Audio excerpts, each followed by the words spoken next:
महाराज जी, भगवान श्री कृष्ण ने कुब्जा को सुंदर स्वरूप क्यों प्रदान किया था? देखिए, कुब्जा अपने पूर्व जन्म के कर्मों के कारण से उनको कुबड़ी और असुंदर रूप प्राप्त हुआ था। लोग उनको देख करके दूर भागते थे। लेकिन कुब्जा जो है मथुरा की कंस की एक सेविका थी। कंस का अंगराग चंदन लगाती थी और कंस को सुंदर तैयार करती थी।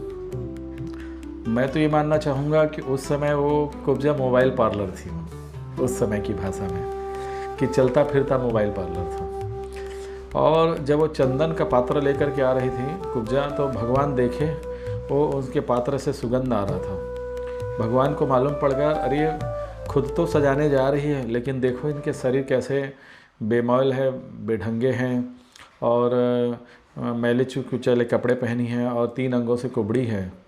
तो भगवान कहने लगे कि अरे कुब्जा, तुम कहाँ जा रही हो? अरे सुंदरी, तुम कौन हो, कहाँ जा रही हो?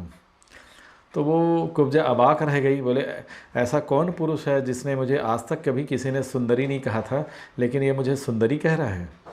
तो कुब्जा के पैर वहीं पर रुक गए और भगवान कहने लगे, मुझे भी चंदन दो। बोले तो कुब्जा जो है भगवान को देखे तो भगवान कहने लगे कि मैं किसी का शरीर नहीं देखता, मैं आत्मा देखता हूँ। ये जरूरी नहीं कि कोई व्यक्ति शरीर से सुंदर हो तो उसका मन, हृदय, आत्मा सुंदर हो। भगवान ने कुब्जा से कहा कि कुब्जा, मैंने तुम्हारी आत्मा देखा है, मैंने तुम्हारे शरीर को नहीं देखा हूँ।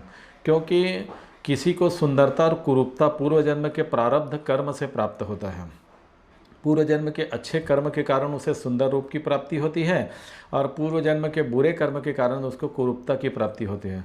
जिस समय पूर्व जन्म के कर्म समाप्त हो जाते हैं, पूर्व जन्म के कर्म छीन हो जाते हैं, कुरूपता सुंदरता में बदल जाती है। और जिस समय पूर्व जन्म के कर्म जो अच्छे कर्म हैं समाप्त हो जाते हैं और यदि बुरे कर्म प्रारंभ होते हैं तो हमें कुरूपता की प्राप्ति होती है। इसलिए सुंदरता और कुरूपता ये हमारे पूर्व कर्मों का प्रभाव है, पूर्व कर्म के फल का प्रभाव है। इसलिए कुब्जा से कहने लगे भगवान कि मैंने तुम्हारी आत्मा देखा है और अब तुम्हारे पूर्व जन्म के कर्म समाप्त हो चुके हैं, इसलिए अब एक अच्छा समय आ रहा है। इसलिए भगवान ने कुब्जा को देख करके उनके गाल को, थोड़ी को दोनों उंगलियों से उठाए और एक पैर से उनके एक पैर को दबाए और सुंदर रूप प्रदान कर दिया।